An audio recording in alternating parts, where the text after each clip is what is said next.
எல்லாருக்கும் வணக்கம். சமீபத்தில பாம்ன்னு சொல்லிட்டு ஒரு படம் பார்த்தேன், தமிழ் படம். அதாவது விஷால் வெங்கட்ன்னு சொல்லிட்டு ஒருத்தர் இயக்கியிருந்தார் அந்த படம். அதாவது அவர் பார்த்தீங்கன்னா, அ சில நேரங்களில் சில மனிதர்கள்ங்கிற படத்தை டைரக்ட் பண்ணியிருப்பாரு. அது ரொம்ப ஒரு அருமையான படம். அ பார்க்காதவங்க கண்டிப்பா பாருங்க. சில நேரங்களில் சில மனிதர்கள்.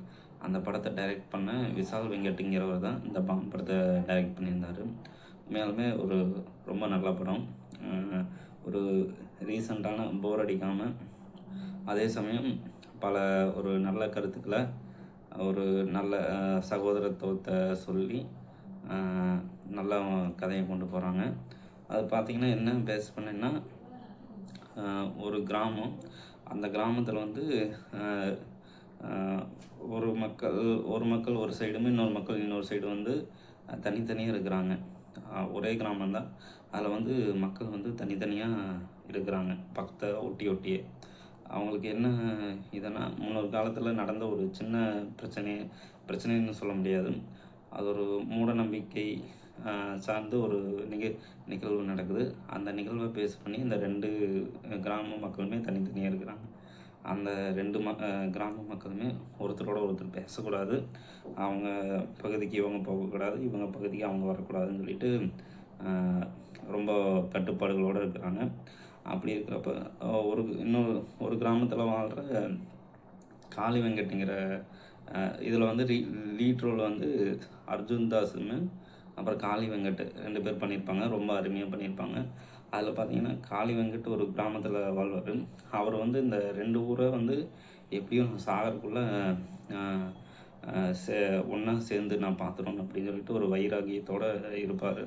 இந்த 2 கிராமத்தை எப்படியோ ஒரு வகையில் சேர்த்து ஒன்று சேர்ந்து நம்ம பார்த்துக்கணும் அப்படின்னு சொல்லிட்டு ஒரு வைராகியத்தோடு இருப்பார். அதுக்குண்டான வேலைகளும் பண்ணிகிட்ருப்பார் அப்பப்போ.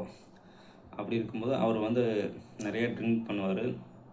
அப்படி ட்ரிங்க் பண்ணும்போது அவர் கேஸ் ட்ரபிள் அதிகமாக விடுவார். அதாவது குசு நிறையா விடுவார்.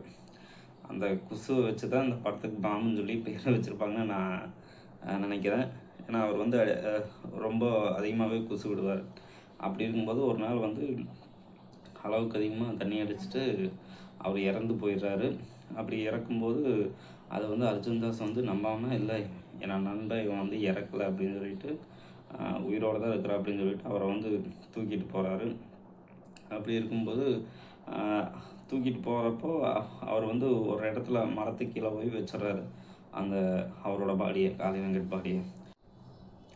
அப்படி வைக்கும்போது அந்த காளி வெங்கட்டோட எதிராளிகள், அதாவது அரசியல் கட்சிகள், இந்த 2 ஊர் ஒன்று சேர்ந்துடக்கூடாது, சேர்ந்தோம்னா நம்மளோட அரசியல் பொழப்பு நாரிடு அப்படின்னு சொல்லிட்டு நினைக்கிற சில சுயநலமான அரசியல்வாதிகள் அந்த காளி வெங்கட்டை கொலை செய்யறதுக்கு பார்ப்பாங்க. அந்த சமயத்தில் இவர் இறந்தது அவருக்கு அவங்களுக்கு தெரியாது, எதிராளிகளுக்கு. இறந்து அர்ஜுன் தாஸ் தூக்கிட்டு போய் ஒரு மரத்தடியில் வைக்கிறாங்க. அப்போ இந்த அரசியல்வாதிகள் அவரை கொல்றதுக்கு வராரு. அப்படி வரும்போது அந்த காளி வெங்கட்டை அவங்களால கொல்ல முடியல, சாகடிக்க முடிய மாட்டேங்குது. என்னென்னு பார்த்தோம்னா, அது ஏதோ ஒரு அமானுஷ்ய சக்தி, அதாவது ஒரு நல்ல சக்தி அவருக்குள்ளே இருக்குதுன்னு சொல்லிட்டு அந்த வில்லங்க கூட்டம் நம்புகிறாங்க. அதே மாதிரி ஊர் மக்களும் நம்பியிருக்காங்க. அதை வச்சு, அந்த சக்தியை வச்சு இந்த அர்ஜுன் தாஸும் அந்த காளி வெங்கட்டோட தங்கை அவங்களும் சேர்ந்து இந்த விஷயத்தை வச்சு இந்த ஊரை எப்படியோ ஒன்று சேர்த்துக்கணும், இதுதான் அவரோட ஆசை. அதாவது காளி வெங்கட்டோட கடைசி ஆசை.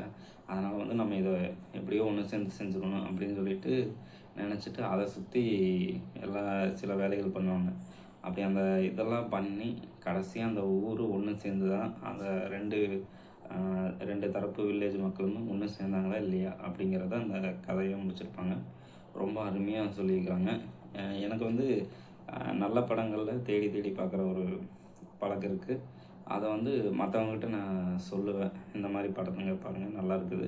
அதாவது நான் மோஸ்ட்லி பார்க்குறது வெளியவே தெரியாத, அதாவது தேட்டரில் போய் பார்க்க முடியாத, இந்த ஓடிடியில் வந்துச்சுன்னா பார்த்தோம்னா அது நல்லா இருந்துச்சுன்னா அது மற்றவங்களுக்கு ஷேர் பண்ணுவேன். அப்படியான ஒரு படம் தான் இந்த பாம் திரைப்படம்.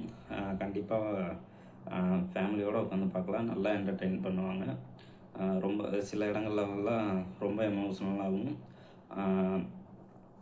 ரொம்ப நெகிழ்ச்சியாகவும் இருக்கும். ரொம்ப ஒரு என்னென்னா உணர்வுபூர்வமாக எடுத்துருக்காங்க.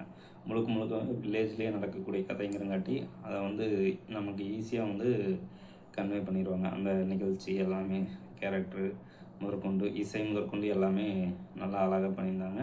அதனால் கண்டிப்பாக ஃபேமிலியோடு பார்க்கலாம். ரொம்ப நல்ல படம். போன 2025 ரிலீஸ் ஆனது. இப்போ ஓடிடி தளத்தில் அவைலபிளாக இருக்குது. கண்டிப்பாக பாருங்கள். நன்றி.